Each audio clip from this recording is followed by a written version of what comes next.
बिस्मिल्लाहिर्रहमानिर्रहीम। अस्सलाम वालेकुम नाज़रीन, मैं हूँ आसमा शिराजी। प्रोग्राम है फैसला आपका। आज बड़ी अहम प्रोसीडिंग्स प्राइम मिनिस्टर के हवाले से कंटेम्प्ट ऑफ कोर्ट यानी तौहीन अदालत के हवाले से सुप्रीम कोर्ट में हुई और उसमें एक हफ्ता और वज़ीर आज़म को मिल गया। ऑक्सीजन लगी जमहूरियत जो है उसको एक हफ्ता और मिला है। बहरहाल जल्दी में ये फैसला नहीं होगा, बहुत सारे शवाहिद पेश किए जाएंगे। इसीलिए कल दरख्वास्त की गई थी अदालत से कि 3 गवाहों को पेश करने की इजाज़त दी जाए, जिसमें नरगिस सेठी, मसूद चिश्ती और बाबर अवान साहब थे। आज एतजाज़ साहब ने यह बताया है कि बाबर अवान साहब रिलक्टेंट हैं कि वो इसमें गवाह नहीं बन सकेंगे। इस पर हम सवाल पूछेंगे कि आखिर वो गवाह क्यों नहीं बन सकते। इसी तरह से आपने देखा होगा ज़िमनी इंतखाबात के हवाले से जो अहम पेशरफ्त हुई है, 10 सीटें थी, उसमें से पाकिस्तान पीपल्स पार्टी, पाकिस्तान मुस्लिम लीग नवाज ने अपने अपने कैंडिडेट खड़े किए, तहरीक इंसाफ ने बाइकआउट किया, लेकिन बड़े ही हैरान कुन नताइज इसमें हुए हैं। पाकिस्तान पीपल्स पार्टी ने 2 अपनी सीटें जीत ली हैं और बहुत ही वाज़ेह टर्नआउट के साथ उन्होंने ये मुकाबला जीता है। इसी तरह से जो सूबाई असेंबली की सीटें थी वो भी 2 पाकिस्तान पीपल्स पार्टी के हिस्से में आई, 2 पाकिस्तान मुस्लिम लीग नवाज के हिस्से में आई। और सबसे इंपॉर्टेंट बात यह है कि इस हवाले से जो पेशरफ्त है वो जारी है और अब नई इंतखाबी फहरिस्तों के हवाले से भी बात हो रही है। तकरीबन 2 लाख वोटर इन 10 ज़िमनी इंतखाबात के अंदर माइनस किए गए जो कि बोगस वोट्स थे। सो अब इस हवाले से भी बात करेंगे और साथ साथ जो क्या हम इसको कह सकते हैं कि ये आने वाले इंतखाबात का एक ट्रेलर था। ये ज़िमनी इंतखाबात तमाम अंदाजे और तमाम जो आदादो शुमार थे वो गलत साबित हुए हैं। पाकिस्तान पीपल्स पार्टी, पाकिस्तान मुस्लिम लीग नवाज ने अच्छा वोट बैंक लिया है, क्यों लिया है ये भी बहुत बड़ा सवाल है। मर्दान और मियांवाली में खवातीन की पोलिंग नहीं हो सकी। इंसानी हुकूक की तंजीमों ने भी इस पर कुछ अपनी रिजर्वेशंस का इजहार किया है। टर्न आउट भी 39 से 40% रहा है जो कि आम इंतखाबात में 45% था 2008 के। और ये बड़ी सिग्निफिकेंट बात है कि आखिर ज़िमनी इंतखाबात में टर्न आउट कम होता है, इतना बड़ा टर्न आउट कैसे हुआ।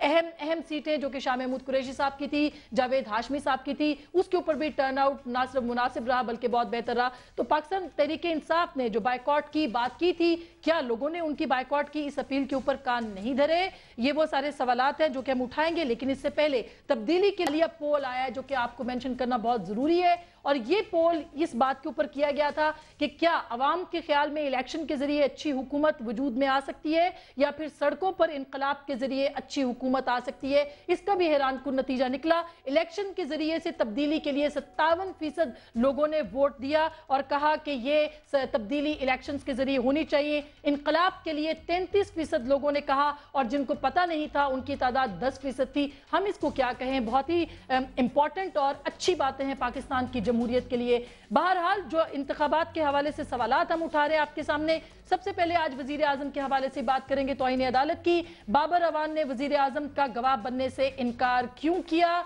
इस पे बात करेंगे। तहरीक इंसाफ ने बाइकआउट इलेक्शंस का क्यों किया हालिया जो ज़िमनी इंतखाबात थे, इस हवाले से क्या तहरीक इंसाफ बैलेट से खौफजदा है। हालिया ज़िमनी इंतखाबात में इमरान खान का बाइकआउट मुस्तरद, हैरान कुन नताइज क्यों। हालिया पोल ये कहते हैं कि अवाम सिर्फ बैलेट से तब्दीली चाहते हैं, क्या इसमें क्या मसलहत है, इस पर हम बात करेंगे। हमें ज्वाइन कर रही है स्टूडियोज़ में मेरी बहुत मोहतरमा फौजिया वहाब साहिबा, पाकिस्तान पीपल्स पार्टी की सीनियर रहनुमा है, किसी तारुफ के मोहताज नहीं। जस्टिस तारिक महमूद साहब आइन और कानून के माहिर हैं और पाकिस्तान की सियासत पे भी गहरी निगाह रखते हैं। बहुत तवील अरसे के बाद शाह महमूद कुरैशी साहब मेरे बहुत मोहतरम पाकिस्तान तहरीक इंसाफ के सीनियर रहनुमा, और वो भी हमें ज्वाइन कर रहे हैं इस वक्त शेखुपुरा से।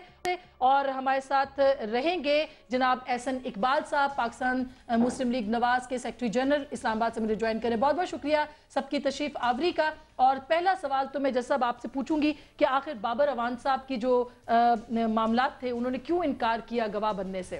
देखिए, एक एथिक्स की बात वैसे होती है कि अगर मिसाल के तौर पर किसी केस में आप वकील हों तो वो फिर उसको शायद गवाह नहीं होना चाहिए।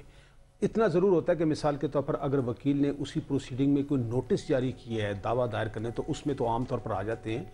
लेकिन नॉर्मली ये है कि वकील के बारे में ये भी है कि उसको हद्दुल इम्कान कोशिश करनी चाहिए गवाह भी ना बने, और बल्कि एक और बात भी है कि किसी का जामिन भी नहीं हो सकता। लेकिन बाबर अवान साहब जो है ना, अगर गवाह नहीं बने तो उसकी कोई 2 बातें और भी समझ में आती है। पहली बात यह है कि उनको अगर गवाह नहीं भी बने तो उससे उस केस पर जो उनका पोजीशन ली हुई है एतजाज साहब ने या जो उनकी प्ली है प्राइम मिनिस्टर साहब, उससे कोई फर्क नहीं पड़ेगा क्योंकि वो सारे डॉक्यूमेंट वो रिकॉर्ड पर आ जाएंगे, अनलेस के बाबर अवान साहब बिल्कुल डिनाई कर दें कि मैंने कोई इस किस्म की एडवाइस दी नहीं, जो कि जाहिर है नामुमकिन सी बात है, तो उनके ना आने से कोई फर्क नहीं पड़ता। दूसरी बात शायद ये भी एक हो सकती है कि देखें जिस वक्त मिसाल के वो बाबर अवान साहब कटहरे में आकर एज ए विटनेस आ जाते और वो समरी पेश करते और ये कहते कि मैंने ये एडवाइस दी है, और चूंकि इस लाउटली जो अदालत ये सोच रही है और शायद समझ रही है कि उनकी एडवाइस गलत थी, जिसका बार बार जो पेशियां हुई उसमें जिक्र भी किया गया, तो फिर उन पर क्रॉस एग्जामिनेशन हो सकता था कि जनाब बात ये है कि ये आपने एडवाइस गलत दी। तो हो सकता है उस एम्बेरसमेंट से बचने के लिए, और ये भी उन्होंने सोचा हो कि अगर ऐसी इस किस्म के जब क्रॉस एग्जामिनेशन में सवाल आएंगे तो हो सकता है कि प्राइम मिनिस्टर साहब को उसका कोई फायदा ना हो। तो मेरा ख्याल ये कैलकुलेटेड मूव है और ये बहुत सोची समझी इन्होंने कर रहे हैं, इसमें कोई ऐसी बात नहीं है। एतजाज साहब और बाबर साहब के कोई झगड़ा नहीं है इस मामले में, देखें ना, देखें वो उनका झगड़ा होगा या उनका घर की बात हो, जरूर होता है आपस में पार्टियों में, लेकिन मैं समझता हूँ कि केस क्या जो उन्होंने स्टांस लिया हुआ है, मैं नहीं समझता कि उससे उनको नुकसान होगा। फायदा तो हो सकता है, नुकसान नहीं होता। अच्छा, बहुत बेहतर है, क्योंकि ये कहीं ना कहीं इंतखाबात के साथ जुड़ी हुई बात है, क्योंकि लोग ये कह रहे हैं टाइम गेनिंग है, उस वक्त तक इंतखाबात हो जाएंगे, लंबी प्रोसीडिंग्स हैं, प्राइम मिनिस्टर को टाइम मिल जाएगा। इसीलिए शाह महमूद कुरैशी साहब के पास मैं जाती हूँ। शाह साहब ये बताइएगा कि आपके जो ज़िमनी इंतखाबात थे आपके हल्के के अंदर हुए, उसमें जाहिर है कि पाकिस्तान पीपल्स पार्टी ने एक दफ़ा फिर कामयाबी ली और तकरीबन 10,000 वोट आपसे ज़्यादा पड़ा है अली मूसा गिलानी को। तो तब्दीली के ऊपर आपने बाइकआउट क्यों किया, और उसके बाद फिर ये जो टर्न आउट है, इस हवाले से आप क्या कहेंगे? पहली बात तो ये है कि आसमा बीवी कि हमने बाइकआउट इसलिए किया था, एक पिटीशन थी सुप्रीम कोर्ट में कि नए इलेक्टोरल रोल्स, जो एरर फ्री इलेक्टोरल रोल्स हैं, उन पर इंतखाब कराया जाए। इलेक्शन कमीशन ने वादा किया था सुप्रीम कोर्ट से कि नए इलेक्टोरल रोल्स पर इंतखाबात करवाए जाएंगे, लेकिन जो लिस्टें वहां तकसीम की गईं वो वही पुरानी लिस्टें थी। मैं समझता हूं कि इलेक्शन कमीशन अपने वादे को इफा नहीं कर सका, नंबर एक। नंबर दो, इलेक्शन कमीशन की कारकर्दगी पूरी कौम ने देखी है और टेलीविजन पे जो मुजाहरे हैं वो आप सब ने देखे हैं, वो मुझे उस पर कोई ज्यादा रोशनी डालने की जरूरत नहीं है कि इंतजामात और इलेक्शन कमीशन की गिरफ्त खासी कमजोर दिखाई दी। तहरीक इंसाफ का मौकिफ क्या है? तहरीक इंसाफ ये कह रही है कि हमें शफाफ इलेक्शन चाहिए। हम चाहते हैं कि एक खुद मुख्तार मजबूत इलेक्शन कमीशन हो, जिसमें एक न्यूट्रलिटी हो, एक इंडिपेंडेंस हो, खुद मुख्तार हो, जिसपे लोगों को एतमाद हो। इसी बात आपने कहा कि जी वहाँ मूसा गिलानी साहब जीत गए, यकीनन वो जीत गए क्योंकि तहरीक इंसाफ ने बाइकआउट किया हुआ था और तहरीक इंसाफ के हर जो मुनासिब कैंडिडेट थे इन सब हलकों में, लेकिन क्योंकि पार्टी का एक असूली मौकिफ था, उस असूली मौकिफ पर तहरीक इंसाफ ने बाइकआउट किया। और अगला पॉइंट है कि टर्न आउट। आपके जितनी इंडिपेंडेंट मीडिया है, ऑन से पूछ लीजिएगा, एक्सप्रेस न्यूज से पूछ लीजिएगा, मुझे खुद वहां के कॉरेस्पॉन्डेंट्स मिले और उन्होंने पोलिंग स्टेशंस को विजिट किया और इतना कोई तनासुब दिखाई नहीं दे रहा था टर्नआउट का। और हैरानकुन बात है कि 3-4 बजे तक जो वोटर लिस्टें हैं उसमें बहुत थोड़ी भुगतान हुई थी, लेकिन शाम को जब रिजल्ट आया तो वो 94,000 वोट पोल हो गया, जो कि इलेक्शन जो टर्नआउट है जनरल इलेक्शन से भी, और पूरा आप देखें, आप लोगों से वहां इंटरव्यू कीजिए, जितनी इलेक्शन कैंपेन थी बिल्कुल लैक लस्टर थी। इसकी वजह है कि वन साइडेड इलेक्शन था। बहुत से पोलिंग स्टेशन ऐसे थे जहां मिसाल के तौर पे हल्का नंबर 148 में मुस्लिम लीग नवाज के और पीपल्स पार्टी के कैंडिडेट सुबतू थे। अच्छा। वहां मुस्लिम लीग नवाज के कैंडिडेट के बहुत से पोलिंग स्टेशन पर पोलिंग एजेंट नहीं थे, तो एक तरफा तौर पर पोल भुगताया गया। कुछ पोलिंग स्टेशन ऐसे हैं जहां 90% वोट कास्ट किया गया, ये तो कभी नहीं होता। और कुछ ऐसे थे जहां के दूसरों को मौका मिला। तो मैं समझता हूं कि ये इलेक्शन जो हुए हैं ये कोई पैरामीटर नहीं है मकबूलियत का। 2 हुकूमतें थी और लोगों ने स्टेटस को एक किस्म का रिटेन किया है। अच्छा, ये बिल्कुल शाह साहब प्लीज आप हमारे साथ टेलीफोन पे मौजूद रहिएगा। मैं एहसन इकबाल साहब से भी यही सवाल करती हूँ। एहसन इकबाल साहब, आप क्या समझते हैं कि तहरीक इंसाफ, चूंकि जाहिर है कि वो तो इलेक्शन के अंदर ही नहीं थे, उन्होंने तो बाइकआउट किया हुआ था, पाकिस्तान मुस्लिम लीग नवाज भी जीती, पाकिस्तान पीपल्स पार्टी भी जीती, आप इन इलेक्शंस को कैसे देखते हैं? क्योंकि पीएमएलएन तो बड़ा सेलिब्रेट कर रही है कि उन्होंने जीत जाना है, इसीलिए सितंबर अक्टूबर में आप इंतखाबात का मुतालबा भी कर रहे हैं, तो आप इनको कैसे देखेंगे इन इंतखाबात को, क्योंकि तहरीक इंसाफ तो थी ही नहीं उसके अंदर? دیکھیے اس میں دو باتیں اہم ہیں ان بائی الیکشنز کے اندر. ایک تو یہ ہے جیسے آپ نے پروگرام کے شروع میں کہا کہ لوگوں نے اپنا اعتماد انتخابی عمل پر ووٹ دے کر اس کو دوبارہ ظاہر کیا. تحریک انصاف کا موقف یہ تھا کہ یہ الیکشن جو ہے یہ شام الیکشن ہے, یہ پورا عمل شام ہے اور ہم اس کا بائیکاٹ کرتے ہیں. بلکہ تحریک انصاف تو ان الیکشنز کو رکوانے کے لیے سپریم کورٹ میں بھی گئی تھی, اور تحریک انصاف نے اپنے بائیکاٹ کے ساتھ عوام سے بھی اپیل کی تھی کہ ان الیکشنز کا بائیکاٹ کیا جائے, چونکہ یہ تحریک انصاف کے منصفانہ الیکشن نہیں ہوں گے. لیکن آپ نے دیکھا کہ تمام حلقوں میں لوگوں نے الیکشنز میں حصہ لیا, اور یہ بات آپ کو پیش نظر رکھنی چاہیے کہ عام انتخابات اور ضمنی الیکشنز میں عموماً ایک فرق ہوتا ہے, لیکن جو ہمارے ہاں نارمل یا روٹین کے بائی الیکشنز دوسرے ہوئے ہیں ان سے یہ بائی الیکشن شاید کچھ زیادہ ہی ان میں جوش جذبہ تھا, کم نہیں تھا. لہٰذا لوگوں نے ان الیکشنز کا بائیکاٹ نہ کر کے پی ٹی آئی کے اس موقف کو تو مسترد کر دیا اور انہوں نے ووٹ دیے. دوسری بات اس میں جو اہم ہے وہ یہ ہے کہ پی ایم ایل این نے اس الیکشن میں بائی الیکشنز کے اندر ان روڈز بنائی ہیں. نہ صرف پی ایم ایل این نے وہ حلقے جیتے ہیں جو کہ اس کے اپنے خالی حلقے تھے, جیسے مثال کے طور پہ جاوید ہاشمی صاحب کا حلقہ پی ایم ایل این کا تھا جسے ہاشمی صاحب نے پارٹی چھوڑنے کے بعد خالی کیا. اسی طرح میاں والی میں ہمارے ایک ایم پی اے کا حلقہ تھا جو خالی ہوا تھا.